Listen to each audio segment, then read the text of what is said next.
Hi guys, welcome back. New episode, an exciting new phase. The kitchen's finally arrived. I ordered through B&Q. They were the most quick to respond and actually come up with a design for me. Tried a couple of others, but it was it was painful. B&Q, really good, really professional, really fast. Delivery was quite slow, but I wasn't ready for it anyway, so that wasn't too much of an issue. But it's a very simple design. It was literally only a few units that make up this section. So let's go ahead. It's all flat pack assembly, so I'm going to have to assemble the units first. That's the one disadvantage with B&Q. But then in the other respect, if you're not ready for it when it arrives, at least it doesn't take up too much room as if it was fully assembled carcasses. So it's all flat pack. We'll start off with a nice simple unit first.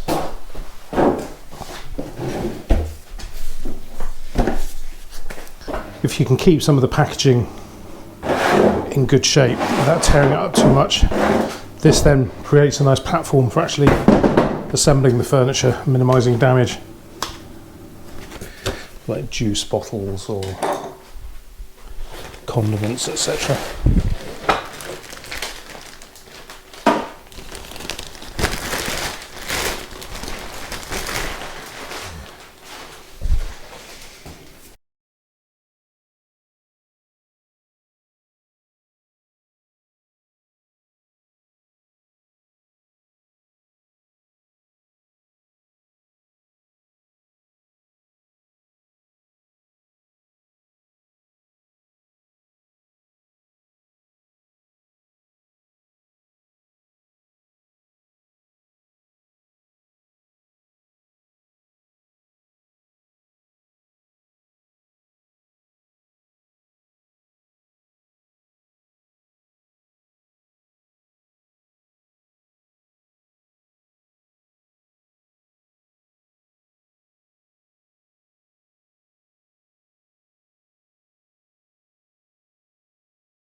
annoyingly, it didn't occur to me, but this length of worktop here is going to be greater than 3 metres long, and B&Q worktops only come in 3 metre lengths.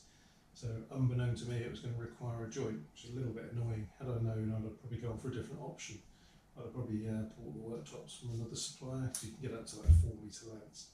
But anyway, time is of the essence, and obviously budget. I can take these back to B&Q, that's not an issue, but then it's transporting them. I can't transport them in my car, so I'd have to rely on them being picked up, in which case I'd incur a collection charge. So it kind of takes away any of their value in the worktop, so I think I'm just going to go ahead and fit them. So I've marked this out to length now. Use my big square. Marked up on both sides. And I'll take it outside and cut it now. I use the track saw. Should get a relatively clean cut with that. And then I'll have to cut another piece here. I suppose one advantage of that is if I ever have to get in there for maintenance, like removal of the boiler or this and the other, technically this piece of worktop will be removable. So that's one good thing, I suppose.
Take 9. I've finished setting the height of the wall unit and I've done a practice hang and it's perfect. It's 500mm above the work surface, which is an ideal height. Meg isn't particularly tall, I'm not particularly tall either, so that'll allow her to reach the top shelf. Also an added benefit of that is we'll be able to use the height above the wall unit. That gives us space for a little bit of storage above, and it also gives me room to get into this access panel here, which is access for service valves for the plumbing and cabling for network cabling, etc. So what I've done is I've removed the wall unit and I've set the laser level up and projected a line across the screw height on the wall brackets. And you can see the laser level over there. I've placed that onto the boiler. Obviously being steel, it's magnetic. It's quickly and easily mount the laser level onto that. And that's allowed me to project the line across the room, because on the opposite side is another wall unit, so this will allow me to have the wall units at exactly the same height, which is nice and easy to do that. It used to be a nightmare to try and do that before with a spirit level, and you go all the way around the room, and inevitably you'd always end up a 1 or 2 mil out. Well, I would anyway. So that's made that very, very accurate and very easy.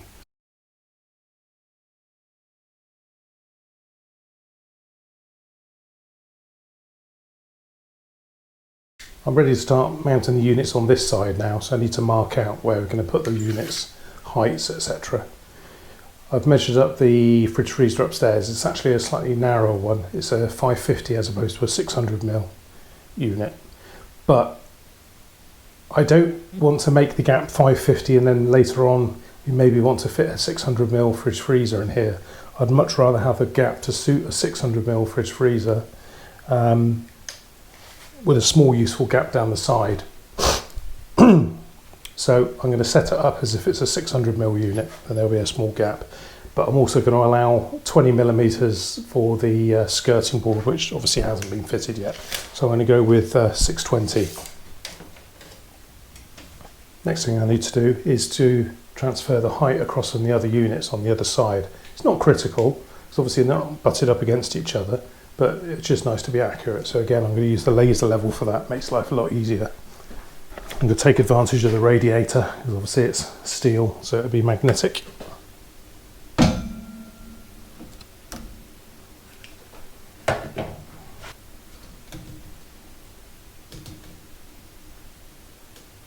Perfect, so that's just brushing the top of the units.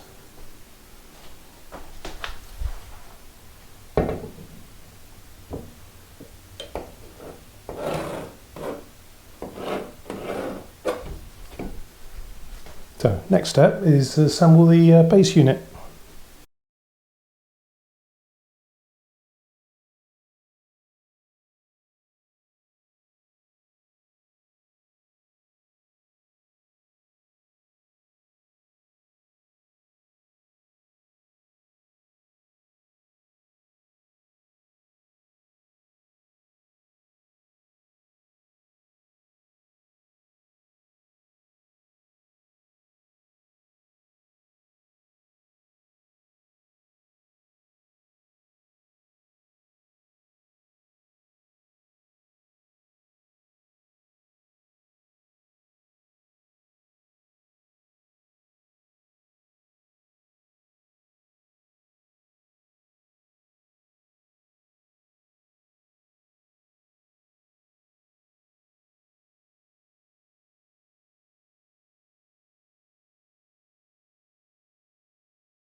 So it's Bank Holiday Monday.